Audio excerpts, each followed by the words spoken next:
I love the artistry there. The artistry. Oh, hold on. I got to connect all my stuff here. It's Uh, a great picture.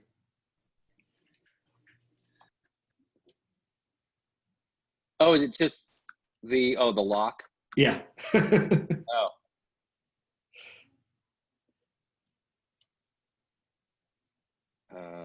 Okay, there I Hey, am. sunshine. How are you?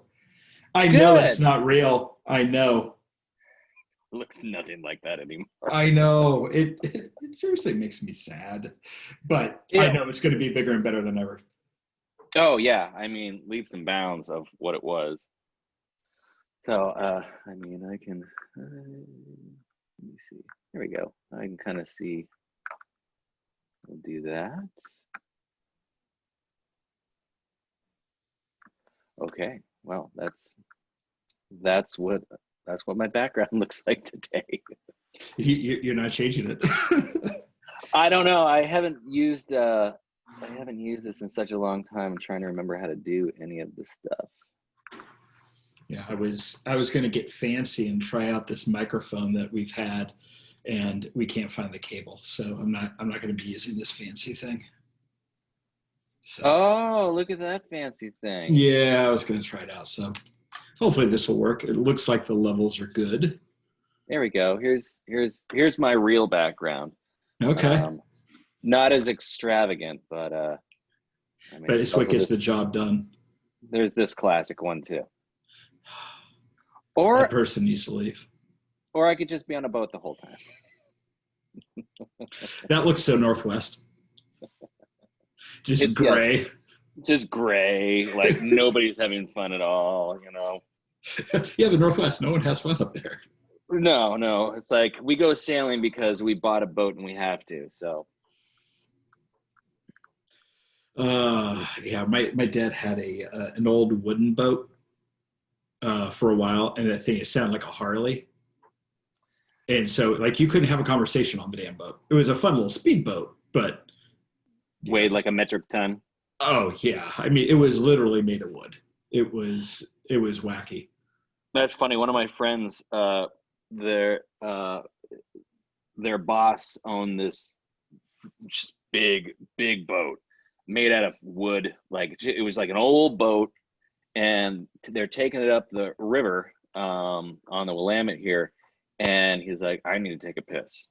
Can you just keep the boat pointed down?"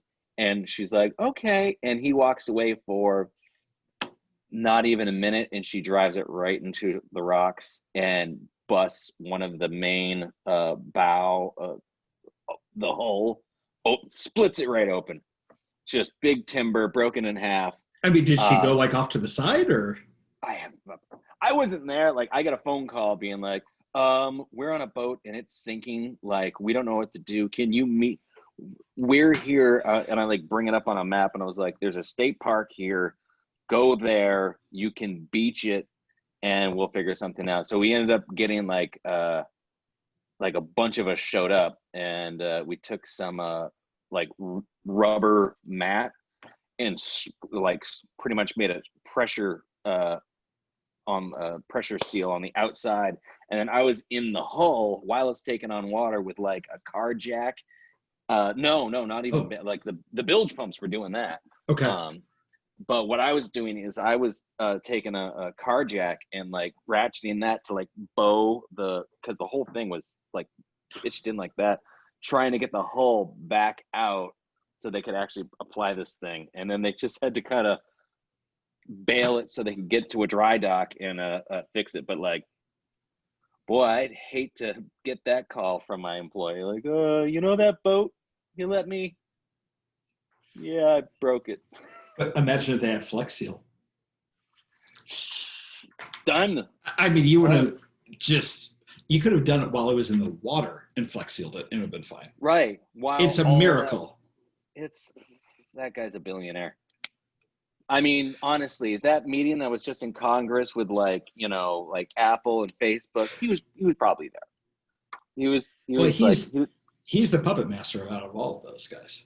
Yeah, he runs it all. The Flex Seal guy, What Him you don't the My see, Pillow guy. Yeah. Oh, yeah, yeah. Wow, we just really brought that down, didn't we? Just the oh, Oh, that guy. Oh, Henry's here. Mm. you know his name? Oh no. Well, you know, we're Oh we're no. colleague we're colleagues. Just, you know, he's a good soundboard. He's something. He is Yeah, certainly something. he is something. So this is the first time I've ever done anything like this. So be gentle. Um, Essentially, like we talked about, I want this to be focused on the business side. And yeah, you guys work with pinball. That's great. We do. And Has this we, started already? Are we doing this already? Are we just? I'm recording it. Yeah. Oh, okay. I Yeah. didn't know. Yeah. So You know, we could just kind jumping of right see in. everything. It looks like the levels are fine. We'll Good. see. Again, who knows? This may all be trash. But That's all you hear the whole time. why is Bane being interviewed on this? So like we talked about, this is the business side. I mean, there are enough podcasts out there that talk about, hey, this is how you get a high score on blah, blah, blah. Right. Stack your multi-balls. Make sure you don't do it before you have a playfield multiplier ×3. Yeah.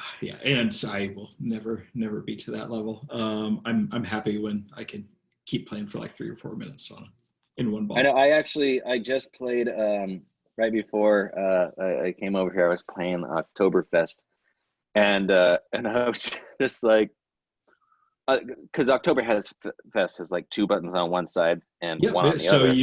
So it's the beer frame. That's the idea behind it. So you can drink while you're playing. You get to enter that mode, but it's also your magnab activator. I don't know if that's since the code update or whatever, but like I was just like, I was pressing it and it was making noise, and I'm like, what the? Okay, we're allowed to curse on the podcast, right?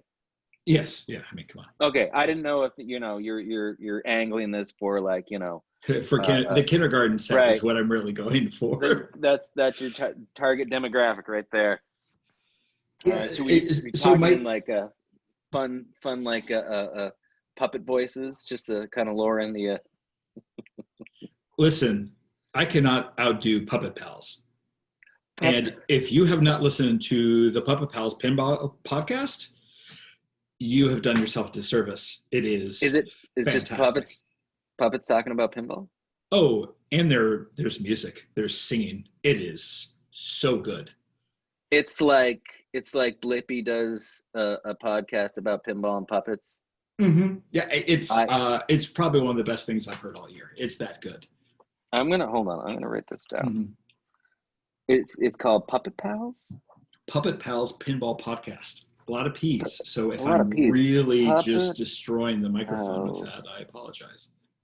Pinball. Boy, you don't want to tell someone the name of this unless you're 6 feet away from them. Yes. So you had mentioned Oktoberfest. I'll give you my Oktoberfest story. The only tournament I've ever done, because again, I'm not very good. I'm the world's okayest pinball player, right? And so I'm in this tournament, and I'm going against Roger Sharp on this game on Oktoberfest, and I have it's a low scoring game, as you know, and I'm having a pretty decent ball, and then he comes up there. He's got his little towel. I don't know if you've ever seen him play, but he brings a towel with him because he gets kind of sweaty. So he's always wiping down the machine and everything. I've just seen him casually play. I've never seen him in the heat of the moment. Yeah, and his ball was like 15 minutes long. Like everybody else's round is over, and we're just waiting on him to stop demolishing us. It's ridiculous.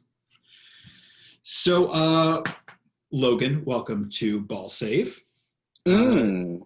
Thank you, Ryan, for having me. Please do me a favor and introduce yourself. My name is Logan Bowden. I am Director of Operations here in QuarterWorld in the wonderfully fun, overcast city of Portland in Oregon. Okay, and as we prepared to talk about this podcast is really going to be talking about the business of the pinball industry. Mm-hmm.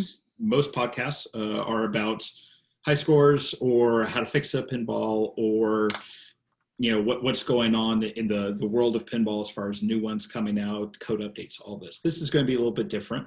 And really the pinball industry started with these machines intended use for making money. Mm-hmm. And that is where you come in. And so explain QuarterWorld, how long it's been around, and the overall business that it is, because most people may know it as just a location. Yeah, so QuarterWorld started actually in '96 by a fella named Philip Ragaway. And what it was is he owned a bar, and he had an operator in there that was doing his pinball, and the pinballs were always broken. So he was just like, "But this, I'm gonna get my own pinball." So he got his own pinball, and and he was a man of the town, so he knew a lot of other bar owners, so they would come in, and the pinball is working versus the ones at their bar that's always broken and off.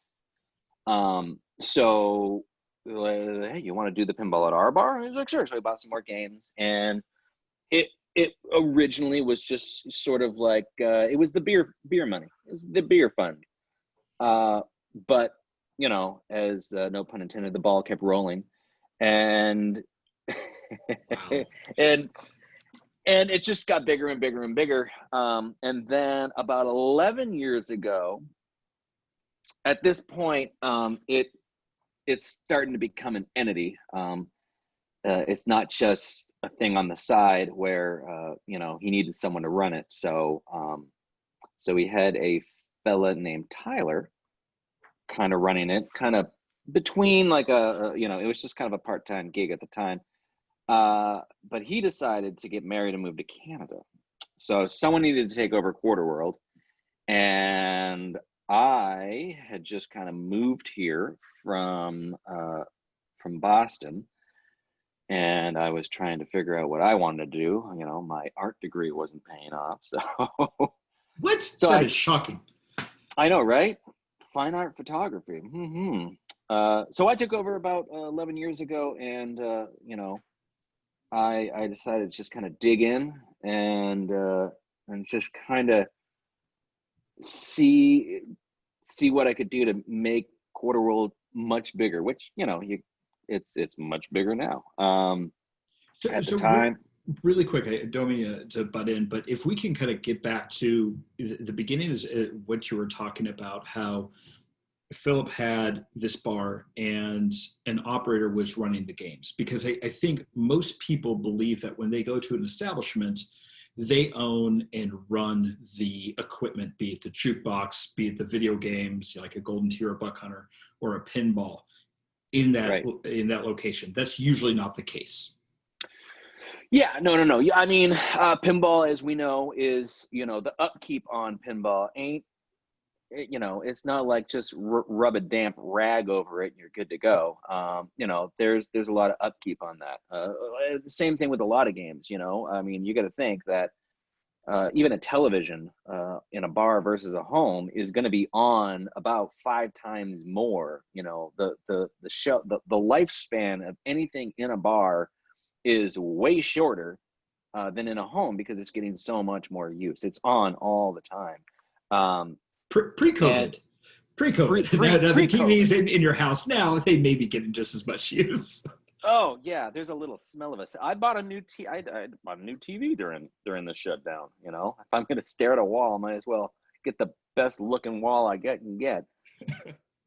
But no, yeah, you would have these. The games in the bars would most likely be run and operated by an operator or vending, such as what we are now. At the time, we were just someone that had a bar, and we decided to put our own games in it because a pinball at the time, '96, wasn't really a thing. As we all know, that was about the time that a lot of pinball companies shut the doors, or if they were not shut already. It just wasn't. Pinball wasn't what it is right now. It wasn't cool at all. It was on the downhill slope. But so in 2000 and I want to say 2006. 2006 is I come onto the scene. And at the time there was like these little small pockets of pinball gangs, if you will. Because that's what originally was going on here in Portland. There was pinball gangs. There was the CFF, Crazy Flipper Fingers. There was another one. There was the Whiskey Dicks. They came off later, which still to this day, if you walk around Portland and you look at some of the high score numbers, like you'll see, someone's name in CFF or WDX. Okay. And and that was the thing. If you were a gang, you would go somewhere and you'd see someone's initials up on the pinball, and you would rally the troops to go take down that other gang's letters on the pinball. Those were the gang wars that went on in the pinball community.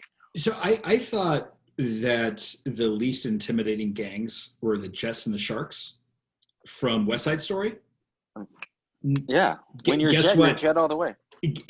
From your first cigarette to your last dying day, you're a Jet. Mm-hmm. Now I know that there is a more meek gang out there, and they're pinball gangs, and that's great, and I love it. I mean, the thing about the pinball gangs is they won't hurt you physically, but they will definitely dampen your soul. They hurt you on the inside. Yeah, you walk away. Therapies have retired on some of the stuff that players have inflicted on people. But no, I digress. So you have these pinball gangs popping up in Portland.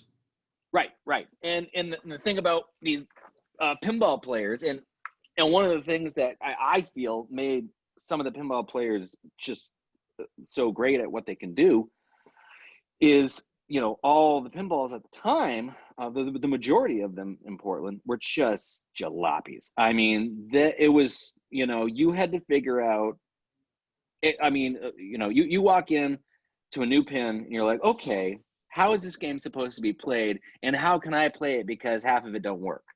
And you learn how to adapt to the pinball. Yeah. Unfortunately nowadays, you walk in there and like there's a slight blemish on a rubber, someone's going to be calling you, like, this table's junk. This is garbage. Come fix this. I can't play on this. And so that was my main objective. I started, going to all these, because I like pinball. It's my favorite thing out of all the games we're running, and we're running like pool, darts, fuck darts, by the way. Arcade. We're going to get back to that. There was some vitriol with the darts. I hate darts. There's all these other games, but pinball was the one that I liked the most. So that's what I could stand behind. And I really wanted to reach out to, all the pinball players and be like, what do you hate most about pinball in this town? And most of them were just like, it never works. So, pinball at the time, and no one seemed to be doing it. I was just like, well, I'll just have the best playing pinball tables in town. And if you want again, at that time was not a cool thing. And most of the operators had abandoned pinball at that point.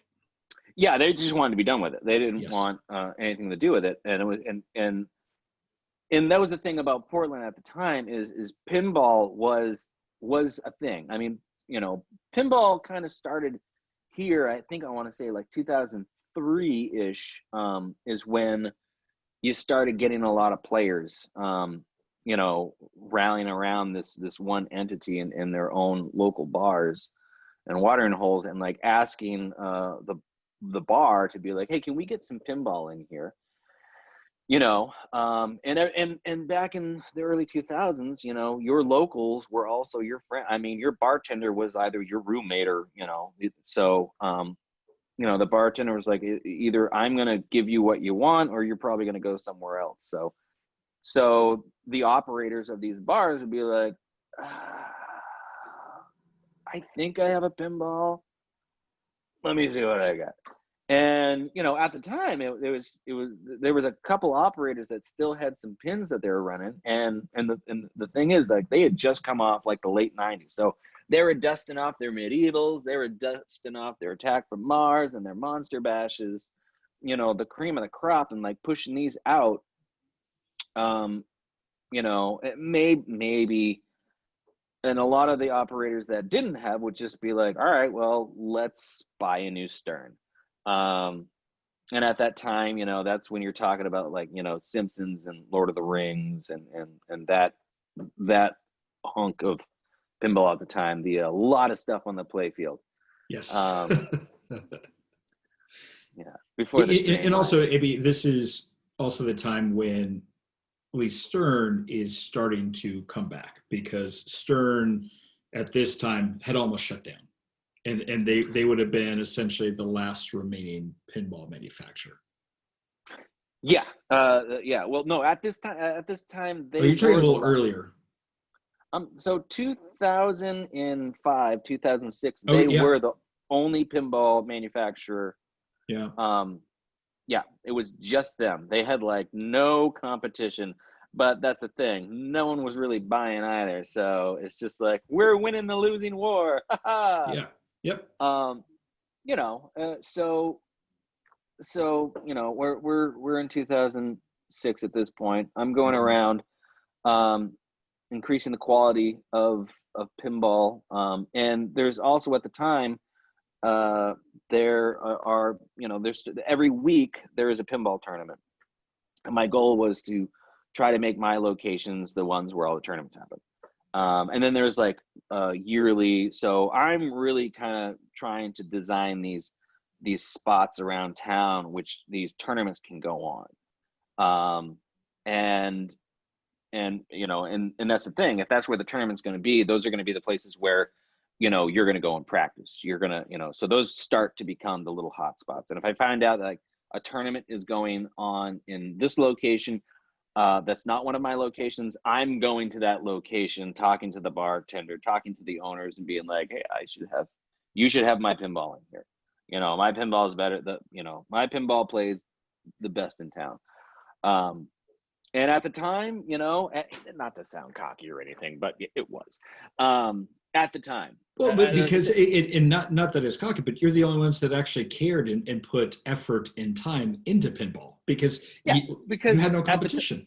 Well, at the time, it was pool, jukebox, maybe Buck Hunter at the time, Mega Touches. Remember those? Yeah. What were those all these things that smartphones destroyed? Yeah. Okay. Smartphone Yes. killed the Mega Touch. I like that. But yeah. So and the thing about these they're money makers, and it was like no effort on the operator. It was just, I'm gonna put this here, and it's gonna just, money's gonna pour into it.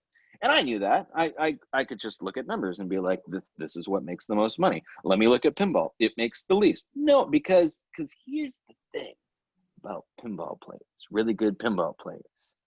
You don't make any money off them.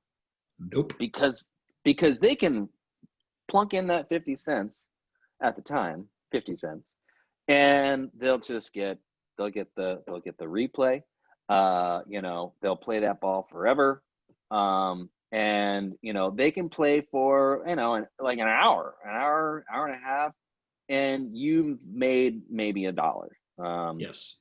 And that's so as the operator, yes, that is. So you're not making as much money as you would on a Golden Tee or a jukebox, for goodness sake. And we can get into how you really make money on jukeboxes. A lot of people don't know about the overplay. I believe that's what they call the overplay feature.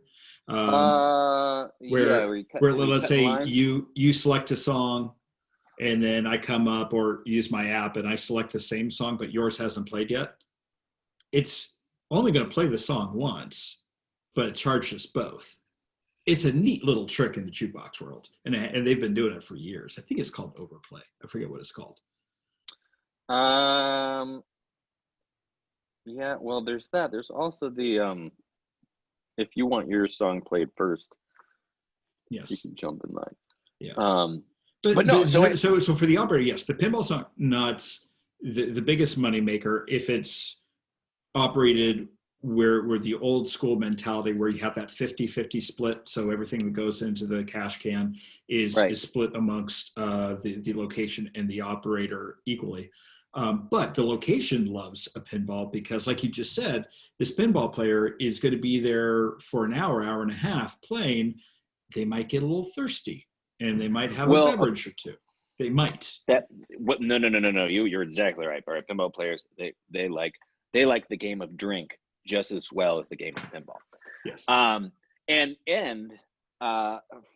this is just from my observation. I could be 100% wrong about this, but if you take a pool player, a dart player, a pinball player, and a buck hunter player, the pinball player is going to drink more beer. And I think what the bar saw is, and this is why pinball kind of started to set off, is who's bringing more money to the bar. Is because that's the thing, like games and activities will bring people to your bar, and keep them there longer. But if they're just sitting there not drinking, then the bar's not making money.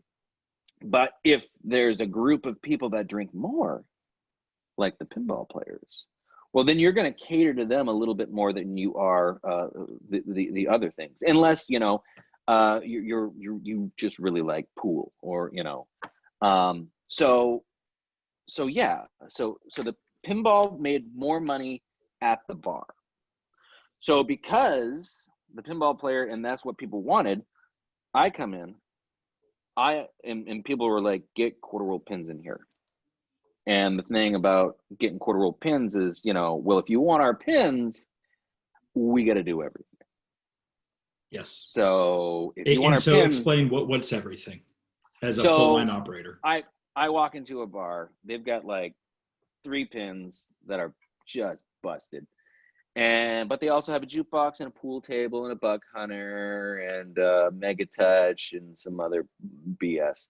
So, I'm going to walk in there and be like, hey, you know what? Pinball is really good. If we get 1 or 2 more tables in here, you're going to be a tournament location. People are going to be coming out here to do the tournaments instead of Joe's hole in the wall bar down the street. So we pull this game out. We bring these in. I'll take care of your jukebox as well. I'll take care of this as well. I'll do this. And they're like, oh, well, we have another operator that does that. I'm like, well, look at the quality of your pinball. That's what you're getting with that.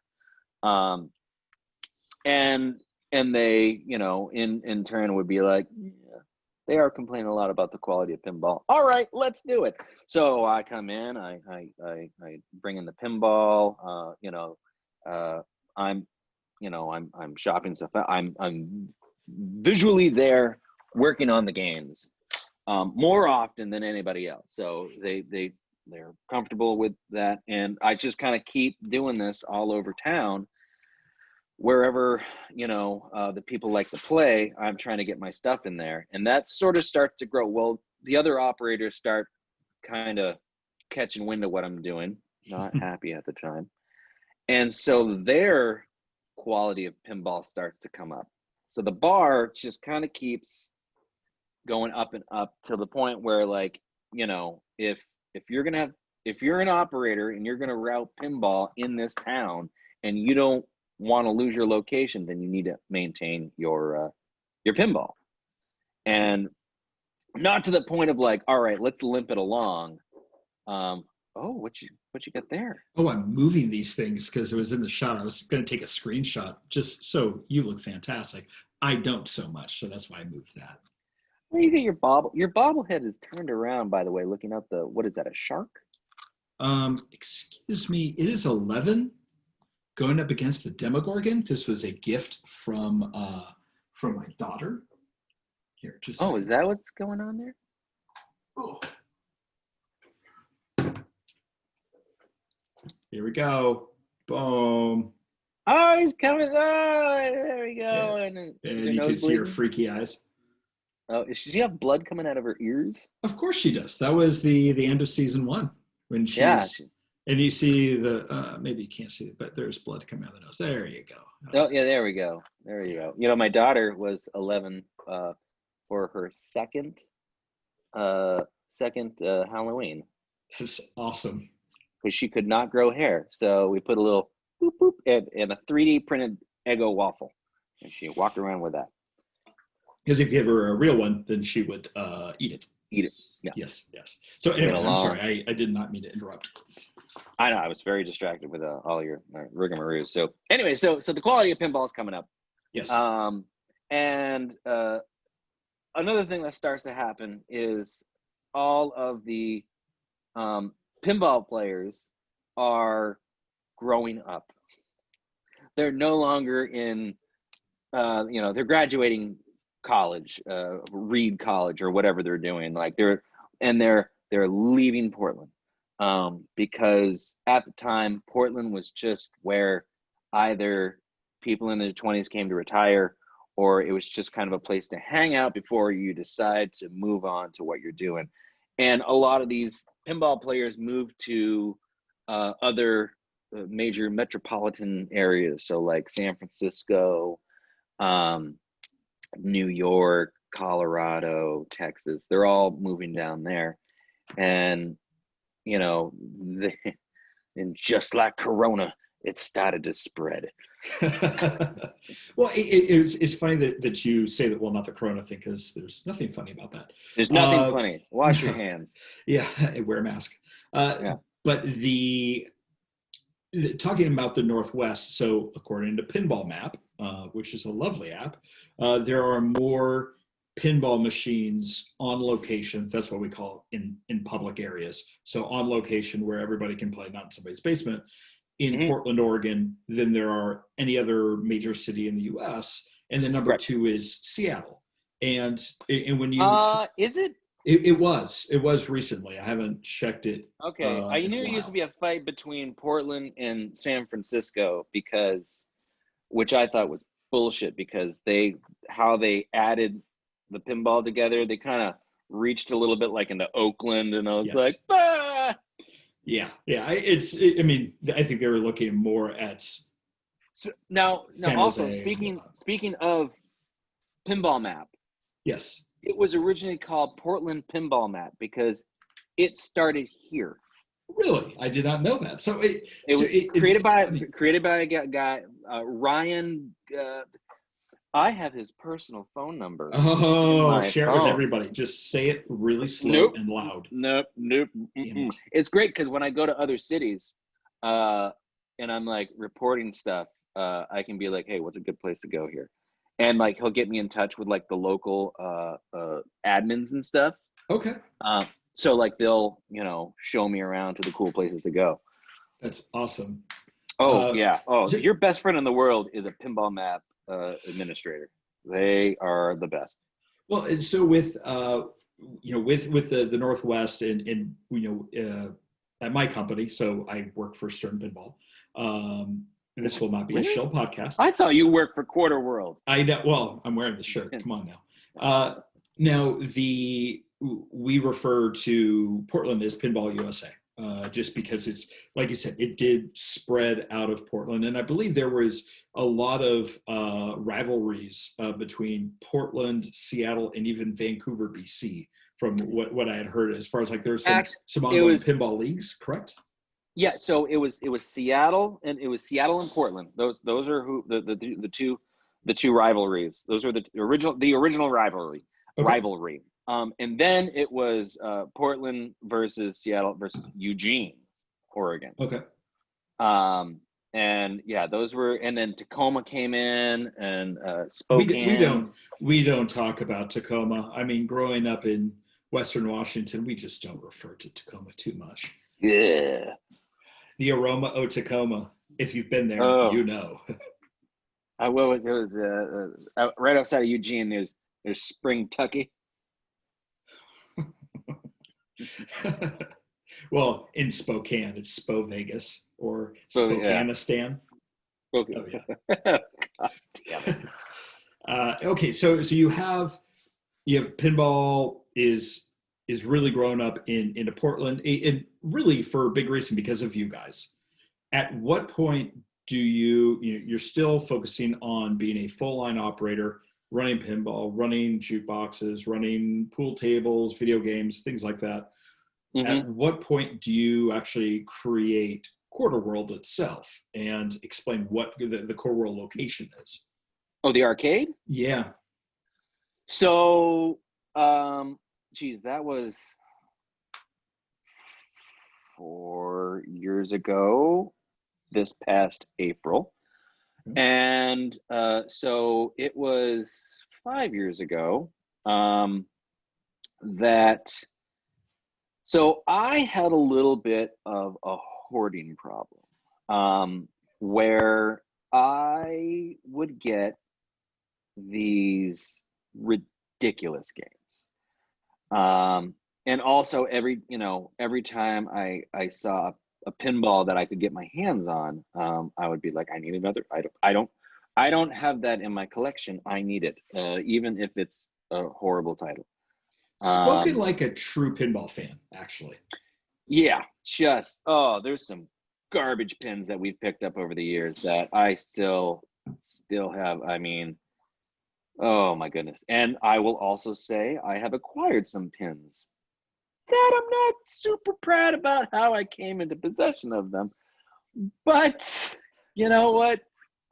Just like this game show behind me, I'm not going to go on the record of how I acquired that, but I did. It's not the greatest game in the world, but every time I saw it, I was just like, I did that. And also, I would get these pins that the players would be like, oh, you got to get this game, like No Fear. Have you ever played No Fear? I remember going to the trade show where it was first introduced, and I maybe played it there. But I've heard a lot about it because I actually get to work with the guy who designed it, and there is lore about at least when it was introduced, he came out on a BMX bike, or not a BMX, excuse me, on a motorbike in the middle of the trade show, because that's Steve. Because you could do that back then. Yeah, you could do a lot of things back then. Yeah. Heyday. No. So that game, no one liked it, except for like the one person. Well, no, the person that wanted me to get it, I think they liked it for like a month, and then they were like, "Get it out of here!" But the thing I hate about that game is, so anyone that's unfamiliar with the game is, sort of like Whodunit. There is a ball underneath the playfield that stays loaded. And the way that it loads it is it has this, so the ball launches and it takes this turn and then shoots across the playfield and hits this other turn, which kind of curves it around and drops it below the playfield, and that locks your ball. Well, in a perfect world, that would work 100% of the time. And it works 100% of the time for about 30 minutes after you adjust everything, and then it just goes to shit. So I hate that goddamn game. And you still have it? It's up on my racks. Yeah, no. It's one of the games that I'm like, I'm going to shop this out, I'm going to get it working, and I'm going to send it to goddamn auction. I have a few of them that are like, you're going to auction. I don't even want to deal with you. I actually have it's on my wall over here. I have a Judge Dredd playfield on my wall over here. And the only reason I have a Judge Dredd playfield on my wall is because I bought a bunch of pins and it was included in it. And he's like, I'll just throw it in. And I got it. And Judge Dredd has this very interesting mechanical feature on it, and it is the Dead World planet. And the cool thing about it is the planet will spin one way, but the rings spin the other direction. So you have this dual spinning motor. And if it ever breaks, and you can't fix it, you might as well throw the game away, because it's impossible to find that mechanical part. So when I got it, the entire that was gone, as well as the planet, and I was just like, scrap it for parts. Where it's we're never gonna complete this thing, because that's never gonna be able to be found. So I pretty much, this is the only thing I have left. I think I have some of the ramps, but yeah, we sold the body. Someone bought the body off of us, which in hindsight, I wish I'd saved it, because I would have made it a soapbox derby out of it. Right? Yes. So it's interesting how people get creative with games that they cannot salvage and turn it into furniture or whatever it is, even bookcases, things like that. Mm. So, okay. So the QuarterWorld 4 or 5 years ago, 5 years ago, you've got a hoarding problem. Right. So I got a hoarding problem. Yeah. And, and I have all these weird games. Like I have an F-Zero AX, which is a big giant, if you're familiar with F-Zero, the race, futuristic race game. From Nintendo. It was originally a home game. Yeah, I have a Radmobile from the great movie Encino Man. One of Pauly Shore's greatest films. I did and like. I believe Sean Astin is in there. Sean Astin and Brendan Fraser is Sean Brendan Fraser. Who was the quote unquote like straight man in that? Straight man. Buddy. Hold on. Oh yeah, we've got to look it up. I'm IMDbing this right now. Why am I stuck on Sean Astin on that? And I saw it in the theater. It is Sean Astin. What? Yeah. Sean. Yep. Megan Ward. I think that's. And Sean Astin's stepfather is Gomez from the Addams Family TV show. Really? Yeah. And his mom was Patty Duke. Oh. But he'll always be Mikey in our hearts. Yeah, he will. Mikey. So okay. So you have Radmobile, and you have F-Zero. Yeah, I got F-Zero. I've got Panzer. We've got a Fix It Felix. We have Donkey Kong Pauline edition, where Pauline saves Mario. I'm not familiar with that. I knew for the first time I went to Cidercade in Dallas, and they had Donkey Kong 2, which I had never seen before.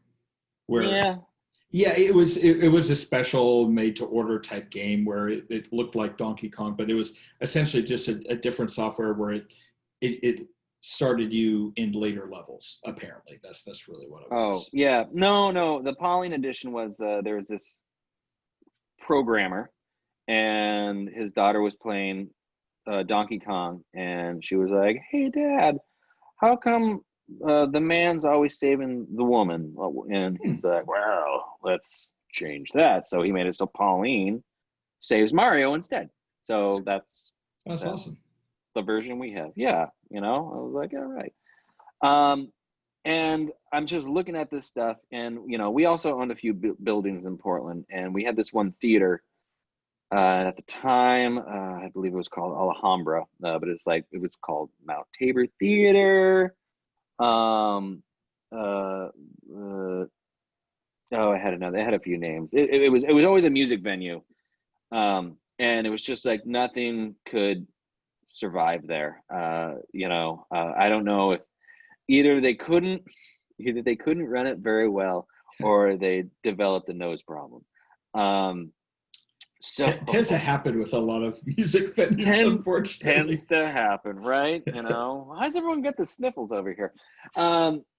So finally, it went down, and me and Phil are standing in the middle of the music venue, which is at the time Alhambra Theater, and you know, they had just trashed the place. It was just rubble pretty much. There was like a stack of chairs that we didn't leave on good terms either. So there was a stack of chairs, and the very top, I think it was like a bottle of piss, and with a note on the stack being like, "Good luck," you know. So we're like, what are we gonna do with this fucking place? And you know, I'm like, we need to pull the trigger. We need to just do an arcade. There's only one other arcade in town. You know, and I think it's time to do our thing. And we had all these different names we were gonna do. There was oh geez, we were just gonna call it the Pinball Museum, which didn't really have a lot of. And so many towns have pinball museums. So I know. Thank you for not doing it. It wasn't. Yeah. There was Test Lab we were thinking about. Oh, geez, it was so long ago. They're all written down in a folder somewhere. I think Test Lab was the one we were kind of starting to lean towards a little bit.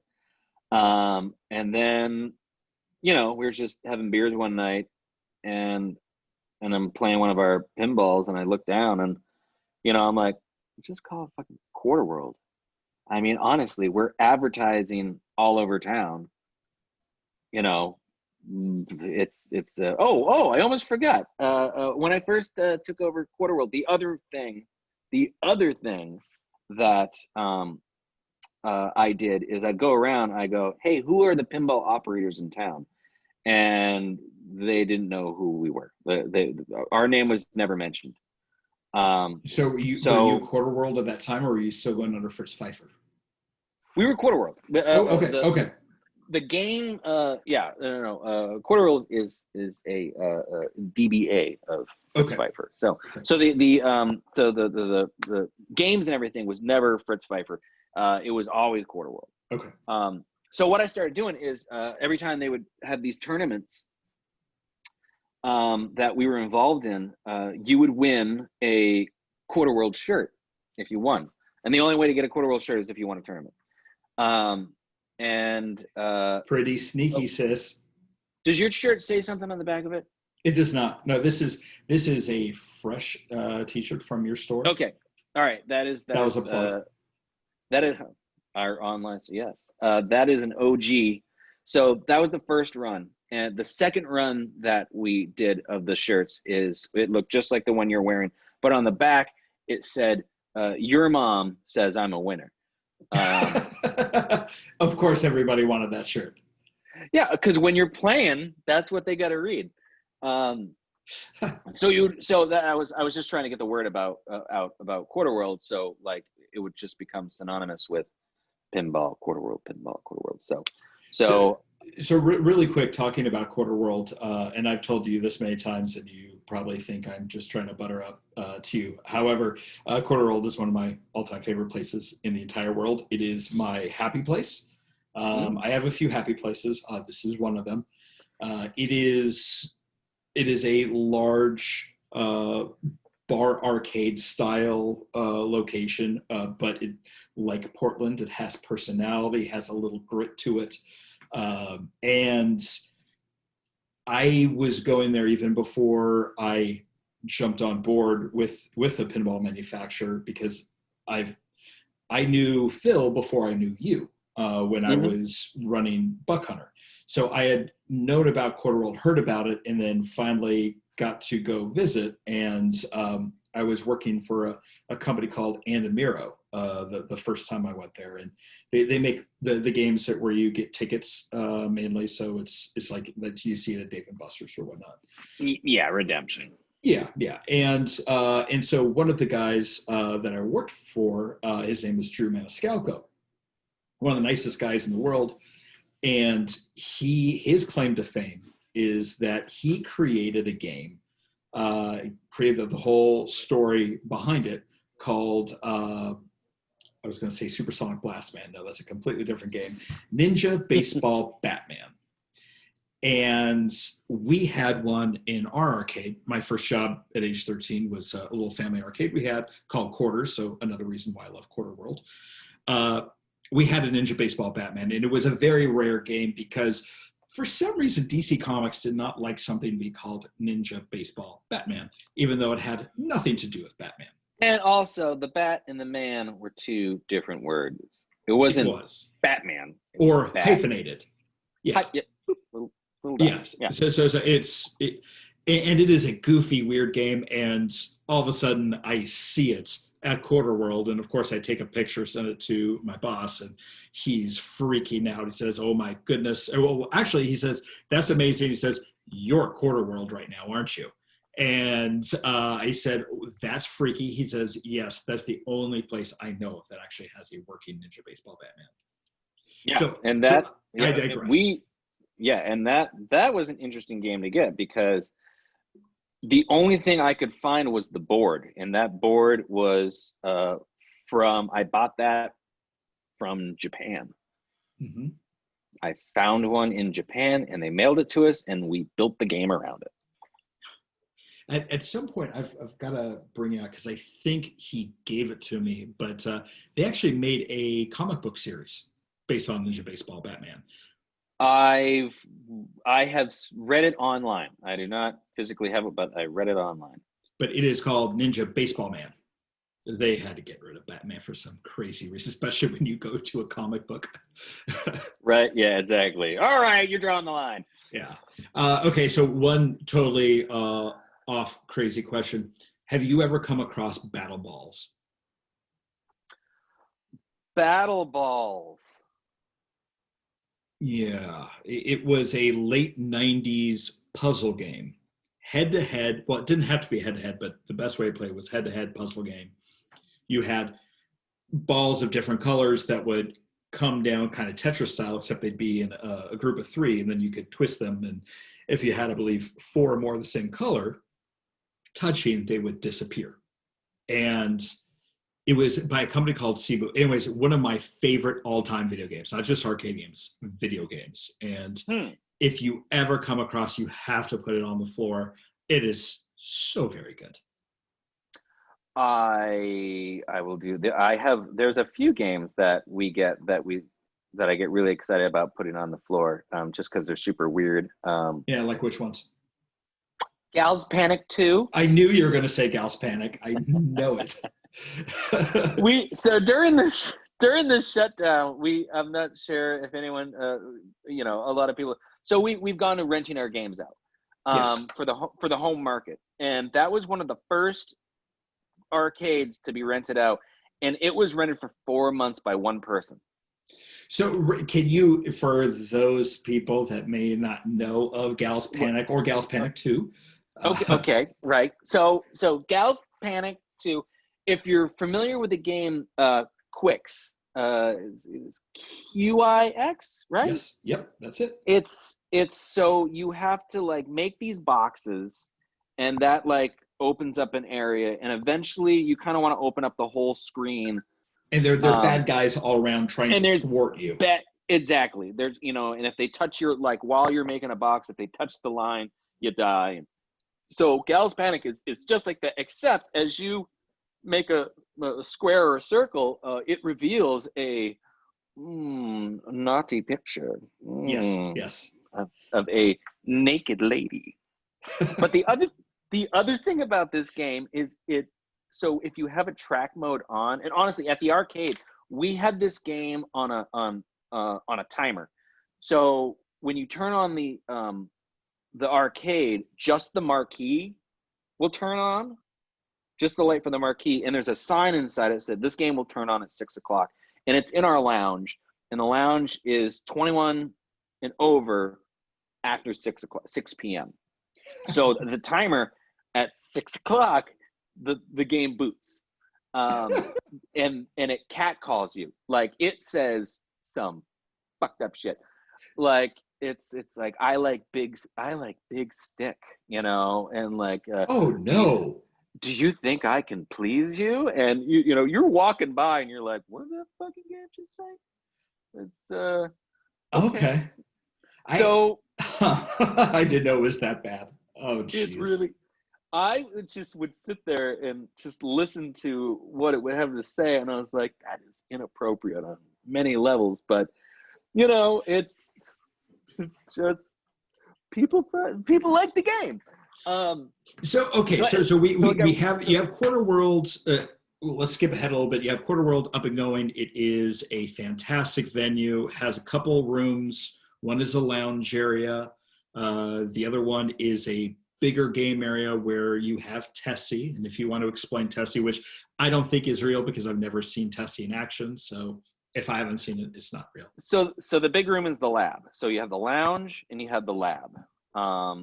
So the lounge side, obviously, it's very loungy. It's supposed to be, quite like other than Gals Panic, we have all the track mode off. Yes. But if you go into the lab sounds like an arcade. The track modes are on, it's loud, there's lights and stuff going on. But we have a Tesla coil named Tessie. She is a solid state Tesla coil, so she can play music. And she came from Chicago. Oh, really? She was built in Chicago by a company called Sousaphone, by a fellow by the name of Steve Click. And very interesting fellow, that Steve Click. You meet him. If you're building Tesla coils, you have to be an interesting person. Yeah, honestly, that's the thing. Like, I met him, I talked to him, I was like, yeah, this is the guy I want building this. Like, it's, because you talk to him about other stuff, and you're just and there's it's just a minor disconnect. But you'd be like, but the Tesla coil, and he's like, oh yeah, no, and he would just go on, my eyes would glaze over, and he knew what he was doing, which was great, and so he had never built anything. This thing is 7 feet tall and it hangs from the ceiling, so it's inverted. So there's a couple of things we had to take into consideration when doing a inverted dual breakout rod Tesla coil. Is first off, they're not meant to be hung upside down. And Tesla coils shouldn't be meant to be, period. But anyway, so upside down, not great. Right. Or not intended. So they get really hot between. So you have your primary and your second. Your primary is like the base. Your secondary is the red. If you've seen a Tesla coil, it's the red tube that comes up, and then there's the top, which is the torad. And the secondary and the primary coil are not connected. There's no wires that connect them. That is where the transfer of power happens. And on the second, so you have your primary coil and your electricity is coming around, and then it transfers over to the secondary, and it just really starts speeding up.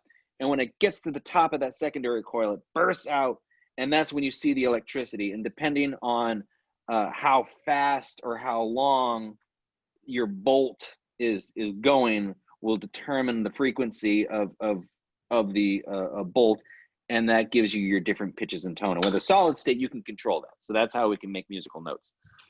So when you're doing it, is somebody playing it, or is it something that is like pre-programmed and like here's the song and you press play? Yeah. So it's they're MIDI files that we're playing from a laptop, but okay. This Tesla coil is a 4-channel. So you have 4 different channels that you can play stuff on. So that's how you can play. Like, you can have your bass track, your lead track, and they get really intense. So we can actually only play. We play like 4 songs in a row. It takes about like 15 minutes, and we talk in between each one to let it cool down. Okay. But we have to compose all these. So, if you've ever looked at a MIDI file on what they look like in a program, there's, you got like 28 tracks. And so you have to go through and like get rid of the bulk. And then you have like 8 tracks. And then you have to kind of augment them and kind of overlap some and compose it in a way that you can play it through a Tesla coil, and it's not the easiest thing in the world. You can get something because you what things sound like on a computer with MIDI files, you're like, that sounds great, and then you go and play it through a Tesla coil, you're like, that is scary and frightening, and it sounds like The Exorcist, like throwing up bad spaghetti. You're like, oh. Thank you for the imagery on that. Really appreciate that. No, that's what it sounds like. Yeah, right? But it's the imagery is there, so thank you. And I've noticed that at the bar there are heavy-duty headphones to dampen the sound. I believe that's what it's for, correct? Those are mostly for like little kids. Okay. We have earplugs for everyone.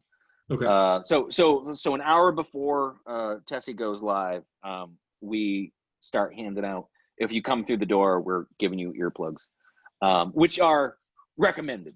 We're not like put them on. Because it's very loud. It's like 90 decibels. It's like a monster truck show. You ever gone to a monster truck show? It was weird. They sold me the whole seat, but I only needed the edge. So yes, I have attended a monster truck show, and it was fantastic. Right? You think it's the best. It's the best fucking monster. You're like, this is just for rednecks and hillbillies. No, it's not. It's for everybody. And if I can just say something, a callback, if you will. Oh, I saw the Tacoma Dome. Oh yeah. We go to the what is it called now? I don't know.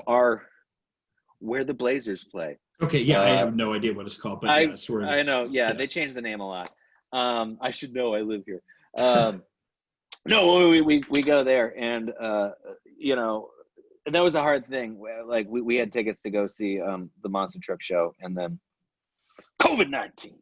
Okay, so here, QuarterWorld, it's this awesome place. You have a Tesla coil. You have Gal's Panic too. It is my happy place. Last time I was there was, I believe, October, November for the Betson Portland show.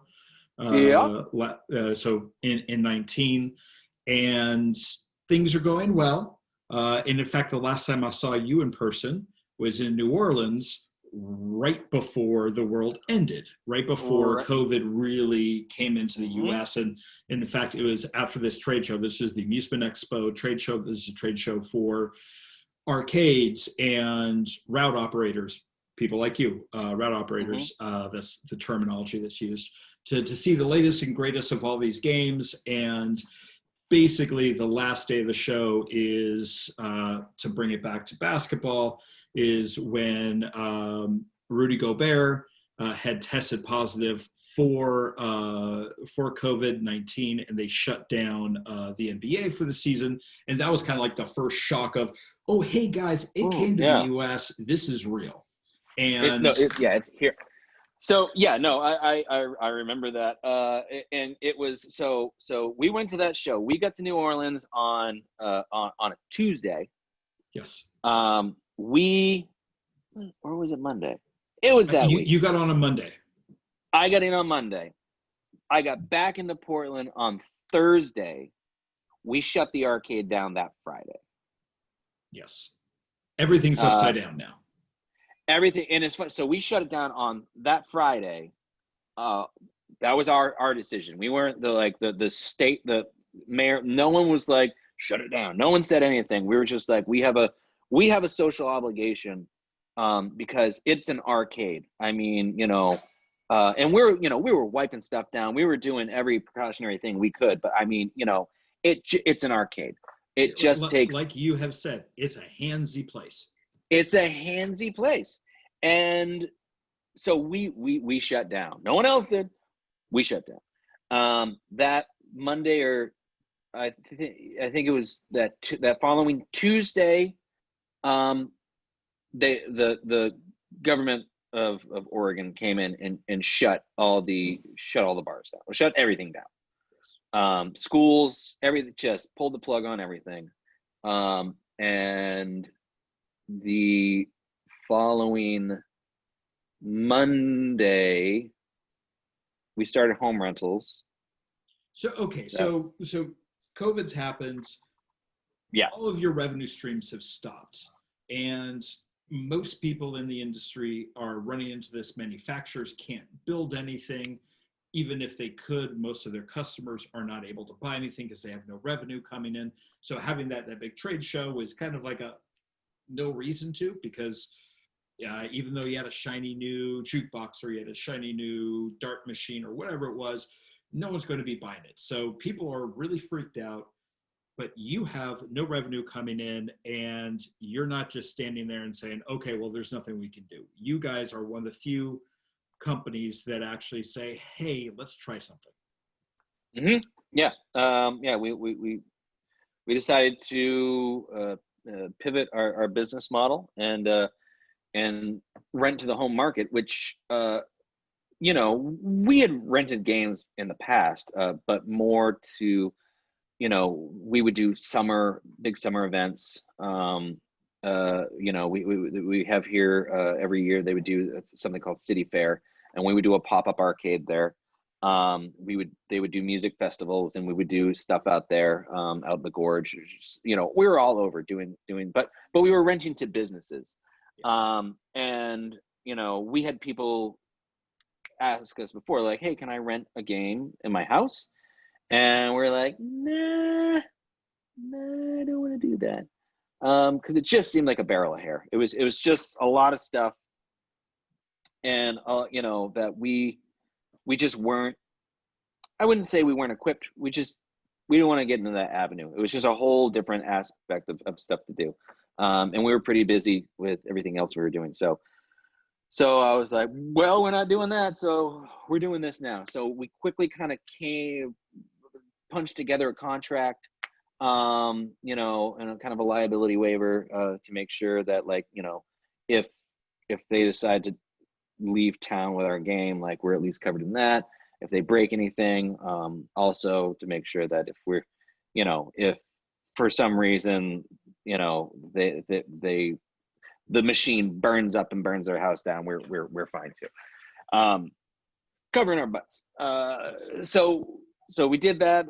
That was later on Monday. We launched the list of stuff we were going to run on that Tuesday.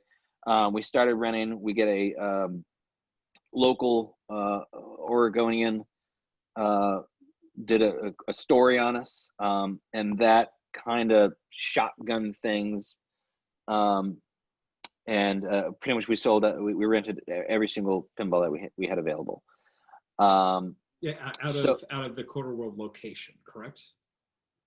Out of the QuarterWorld location, and also everything we had in our warehouse. Okay. So it was about, all in all, we rented 130 pieces of equipment. And so those are rented, and now I'm looking at how long are my locations that have a lot of equipment in them going to be shut down. And at the time it's looking like a month to 2 months. So I'm like, all right, well. Oh man, I love when we were so optimistic. I know, right? Back in March, like you're like, oh, this is going to be over in a couple of weeks. We're good. Couple weeks, it's just, I'll just go to the coast, So I pull all my pins out of my big locations, and we shop those out, and we start preparing for round 2 of rentals. And the CBS morning show reaches out to us. Yeah, Sunday morning, correct? Sunday morning, yeah, Sunday morning, which is like a national level. And they're like, can we do a story on you guys? We saw the Oregonian piece, and we're like, oh, okay. So they do that. And meanwhile, we're trying to get pins out really fast because we don't know when they're going to shut the state down. And because there's this impending stay-at-home order with essential workers only out which, you know, in hindsight, the term essential is very flimsy because it's very flexible. did you know that tamales are essential in Portland because no one stopped the tamale man? I mean, Can I tell you something? I would Oh, yeah. argue that they're correct because tamales are delicious. They are delicious. Oh my goodness. There's two things that'll get me up and about. It's when I hear the ice cream man or when I hear tamales, and I'm like, oh, the tamale man's coming. I will push over an old lady to get to a good tamale. God, now I'm hungry. Thank you for that. Okay, so CBS Morning comes up. Before that aired, you had about 130 games out. So now this amplifies it. So now I've got people calling me and emailing me from all over the U.S. Obviously, I can't rent a pin to, like, you know, New Mexico or anything. You know, it's a bit of a commute. But people are actually being like, I have a nephew that lives in Oregon. Can I rent him a game? Can I do this? Well, so here's the thing. So after the first round of rentals, we had to shut it all down because I ran out of equipment. So we get more equipment and we open rentals back up on a Friday. And I had we scrounged together like 40 more pins. And I'm like, okay, you know, and we're on Facebook and stuff. We're like, hey, we're going to be opening rentals back up on Friday at 10 a.m. And we open it back up and we rent everything out in 20 minutes. All the games, they're gone. That's and I had to, the way I had to do it because it was like 10 o'clock hit and I got like 100 emails, just like boom. So I had to kind of go through the emails with the timestamp to kind of figure out, like, you know, like first come, first serve, essentially. First come, first serve. And I had to be kind of diplomatic and nice about it. And then they'd be like, oh, I want this pen. And I'm like, it's rented. And they kind of would go back to the end of the line, unfortunately. So, you know, we were just doing the best we could do. So sell everything out, 20 minutes. And then that Sunday, the CBS Sunday morning show airs, and we sold everything out again. So then we get, however, between if you know, those people with businesses that have Facebook pages, you can look at the analytics, and in between the Oregonian show and the CBS, you can see like new likes, and then the CBS just like I was like, wow, we got like 2,000 new followers because in a 2-week span. I was like, that's cool. Yeah, and in the middle of the world falling apart. I know, and well, we took it down because we painted, but we started getting all these cards in the mail from people. There was someone that sent me some. They would just send like pinball enthusiasts were sending us like these little trinkets. Like someone sent me like the sticker you put on the pop bumper for Funhouse. And you know, it's just like, you guys are great for what you're doing. Thank you so much. And so just like I don't know if you do this at your house, but like during Christmas, you kind of hang all the cards up on a little string. Yeah. We started doing that, and like it would at first I'd tack them up on the wall, but then we kept getting them, so I had to take this long string, and like it went all the way. You know, I think we got like 50 thank you cards. Like the outpouring, you know, from all over. You know, like Louisiana, you know, Illinois, Tennessee, like all over the place. It was just really nice to see the outpour of encouragement from everyone that, you know, it just really kind of struck a chord. And then, you know, everyone got the same idea to start renting pinballs as well. So, you know, So now, not only were we renting pinballs in Portland, but everybody, that could. I didn't think 3 other operators jumped on the bandwagon. So now it's odd, just like, how you're always kind of jockeying for bars to get your games in. Now suddenly you're jockeying like for homes. now you're jockeying for home rentals. But we decided, the thing about, I think, us versus them is we changed how we were doing it to make sure that even when the world backs up again, we're always going to be doing home rentals now. We have a obviously there was an audience for it, and honestly, you had created that audience because you had trained all these people to play pinball in Portland for years, and then when they were stuck in home, one of the biggest things, other than the beer, that they were missing was the pinball. And they're getting the shakes, the itches, Yes, and so we're in a weird spot, and I want you to kind of talk about where you guys are as far as being able to come back to quote unquote normal, and how that's balancing with this new side of the business that you created with the home rentals. I mean, we're in Portland. We're still phase 1, so any slice of normalcy just does not exist right now.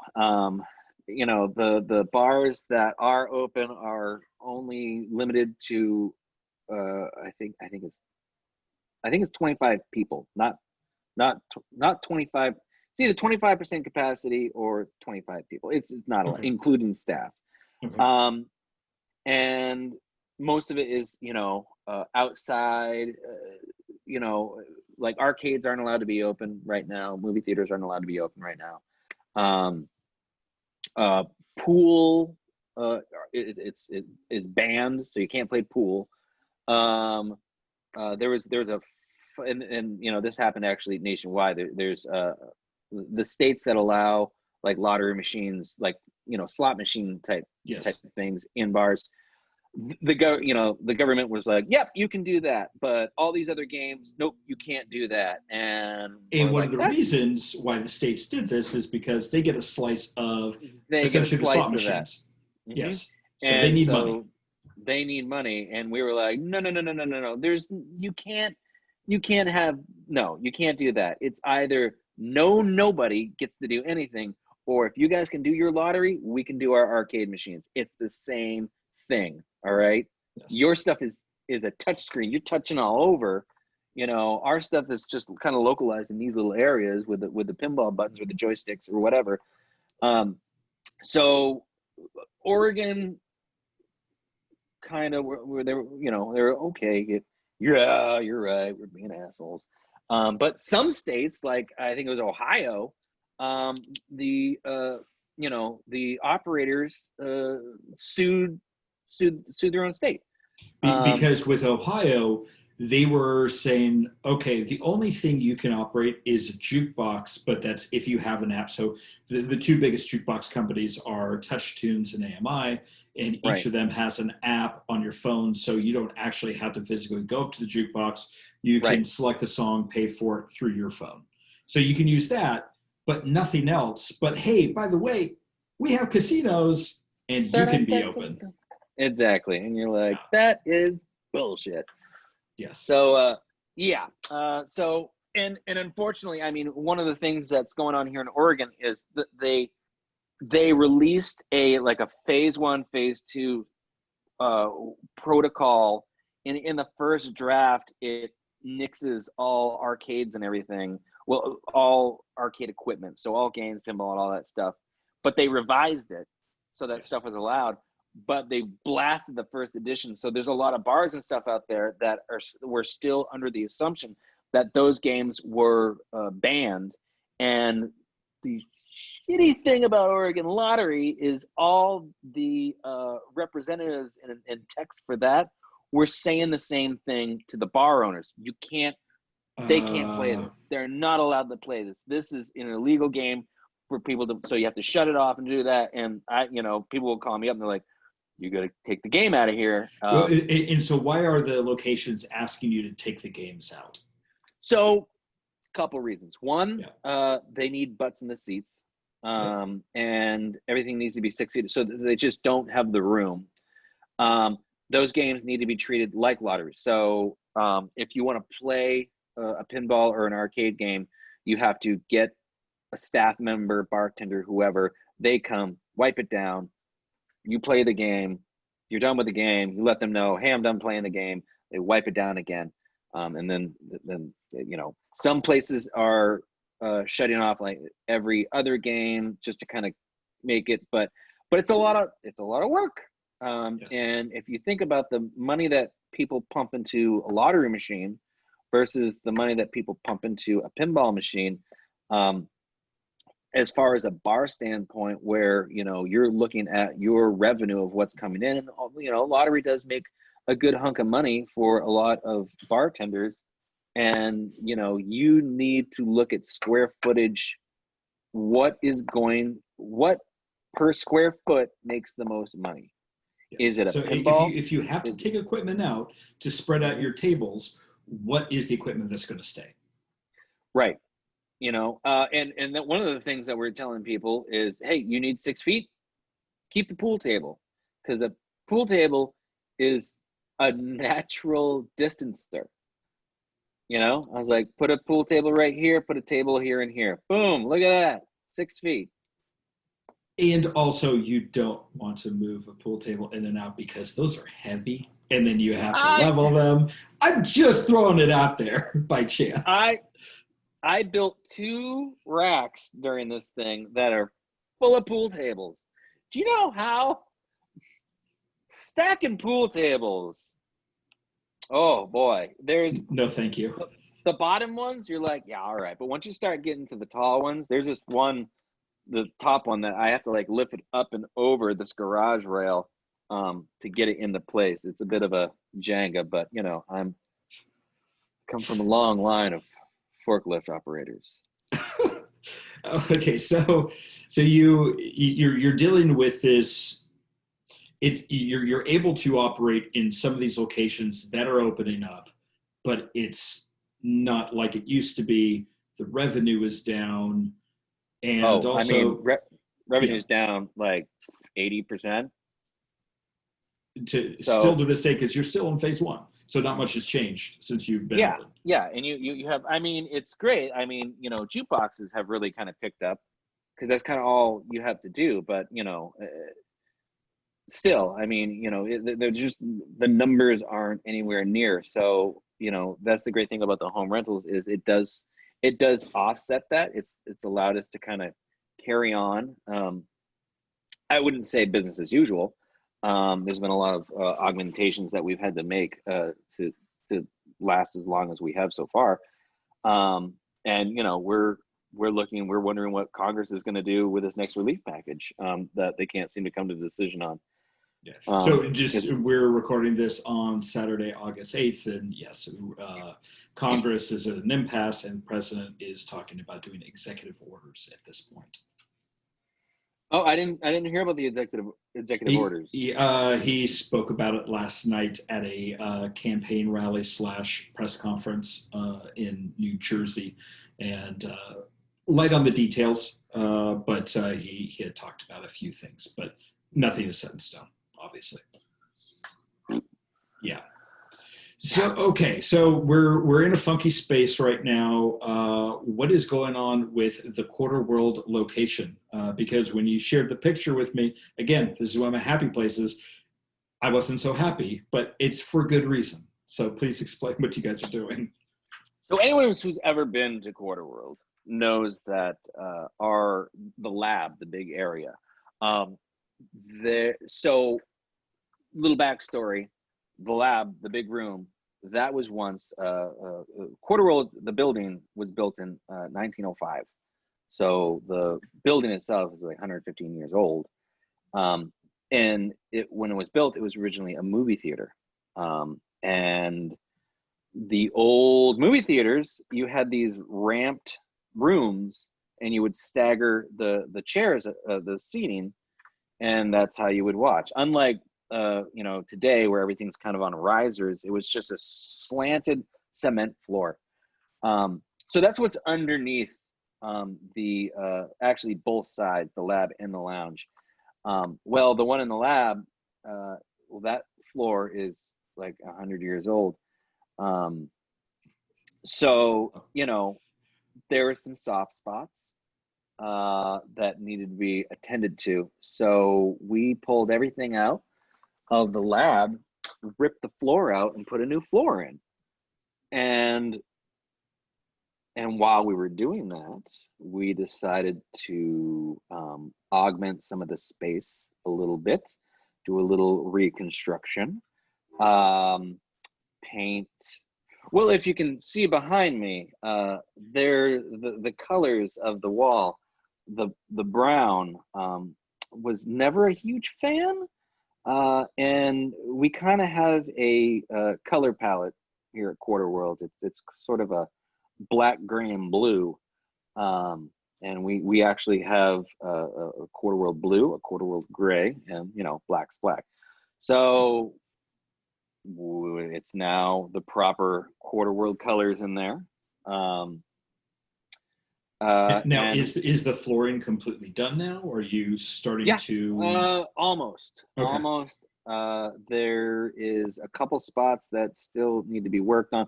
It's sort of getting to the point of fine tuning, but we're redoing some of the lighting in there. There's a bunch of little projects that we're working on, so that when we open, it's, you know, and one of the cool things that we're doing is we're making it so, because before we were kind of because there was walkways, we were stuck to the configuration of these walkways and everything. And what we've done is we've eliminated the restrictions, so we can reconfigure how the layout of the of the arcade is however we feel fit now. So if we, you know, if we have a big party going on, you know, and we need to like maneuver stuff around, we're not restricted to making sure like, well, this has to be here and this has to be here. So that opens up our opportunities. And we've reworked some of the stuff in the lounge as well, to be able to kind of better utilize that area. You know, just sort of where games can and cannot be. It used to be, we can't put stuff here, we have to put it here. We don't have to do that anymore. We can do whatever we want.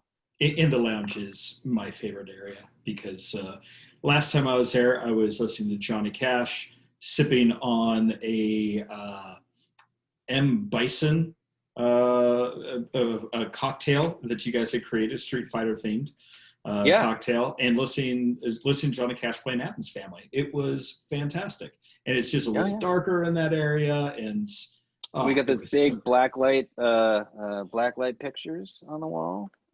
Those are staying there, right? Those are still there. Yeah. Okay. No, Okay, the only thing we did is, so in the lounge, we moved the ramp. If you've ever been to QuarterWorld, there was a ramp right in the center of the just dividing the room.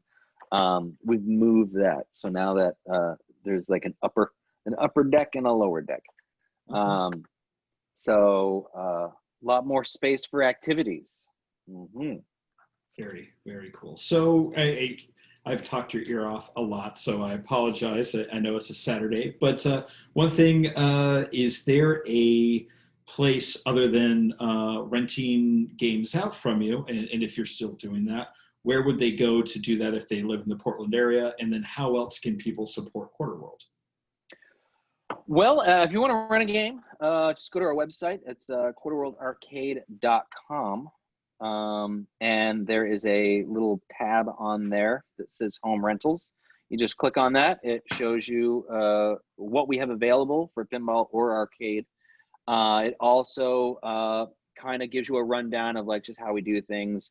You know, our delivery zones, what the cost of the rental is. If you want to do a quarterly rental, it's cheaper than doing a monthly rental. The other thing that we do with our rentals, which I think is awesome, is when you rent from us, you get points, and you can add those points up for like a month free rental, you know, like shirts, swag. You can rent out some time with one of our technicians to either like, if you want to learn more about the inner workings of a game, you can do that. Or, if you want to get better at your game, some of our technicians are some of the best pinball players that I know. They play me under the table. So many cool things you can do with that feature, and if you want to support us in another way, we have an online store on our website as well. You can buy a QuarterWorld shirt like the one Ryan is wearing. Not this one, unfortunately. Not this one. That work shirt is fantastic. This is the work shirt. It's funny when you guys wear your Stern shirts at some of the shows. I'm always like, we shop at the same store. Yes, we do. But there's another thing. If you've also ever been to QuarterWorld, there's these wonderful blue cups where change is good. You can buy a pretty much a beer pong set from us, and these are all your cups. So that's the funnest thing. I believe that is the next purchase I'm going to be making. So the beer pong set.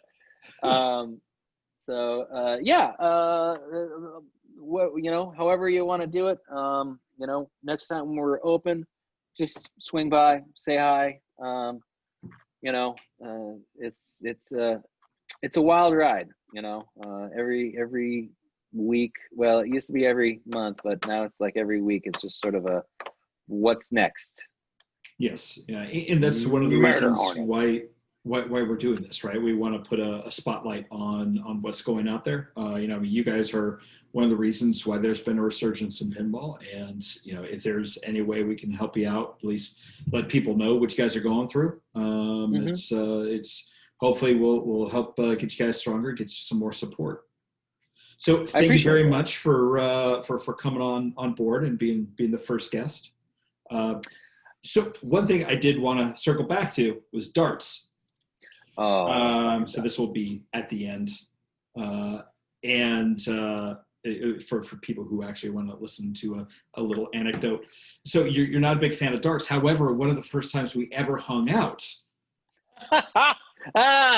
we were playing darts. And that was the only time I've ever had fun playing darts. That was I have a wheelie chair. I can almost back up and show people what you got to do. All right, so what you got to do is if you have a dart, you have to have a beer in hand. Yes. You have to rotate around, and you have to throw the dart while you're still going. You can't stop. You can't stop. That's how the longest game of darts I think I've ever played. Yes, and we were annoying a lot of people by doing this. We were loud and obnoxious. Yes, which is par for the course. But it's the bar we were in was in Orlando, Florida, and it shall remain nameless because I'm a fan of dive bars. I love that. It's one. But it's not a good dive bar. It's no. It's very much like Florida itself. It's too very big. Strip molly. Yeah, very strip molly. Yeah. So in the strip mall, too big. There's too much stuff to do, but not a lot of good stuff to do. And people are just getting really, really inebriated. Oh, there was the bartenders do not give a shit how drunk you are. Like, honestly, someone could pour you into a seat and like they would serve you a drink without even ordering it. They would just be like, "Here you go." That was happening. It just we had a few beverages in us. We were by far the most sober people there. Yeah, no. Like we were losing at the game of drink, but we didn't mean we weren't trying. Oh God, no. That bar is so interesting because it's like the whatever was next to them where all the pool tables were, like that used to be a different entity. Yes. And it closed down and they were like, let's expand. And they expanded into it and they're like, now what should we do with it? And they're like,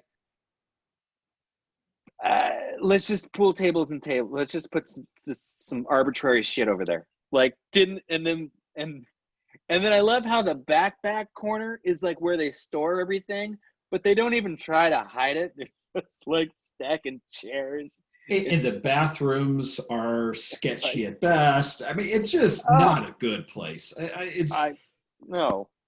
yeah, and the thing is, there were so many people from the coin op industry or the arcade industry, whatever the heck you want to call it, And it's great that because love to go there. every operator that might be listening to this pod knows exactly what we're talking about. Yes, yeah. They're just like, oh, I don't want to slander the place, but it is bad. oh man, it's messed up in there. Hey, but you know what? It's like they've got 2 golden tea machines. Like you can smoke in there. I'd say probably still. Yes. Last time I was there, you could. Yeah. And yeah, there's no regulations. Like no one's policing that. It's Florida. It's right. Like half the news stories that you probably are like, Florida man went to that bar and they're on their way home. That's when all the incidents happen. Yes. The Florida man has visited this place several Exactly. times. I'm pretty sure there's a dispenser in the bathroom that just dispenses bath salts. Probably. Or it's where it's made. That area in the corner that they just don't get. That's where they manufacture the bath salts. There we go. Oh, ugh. Well, again, thank you very much, sir. You have a lovely Saturday. I'm going to stop recording here.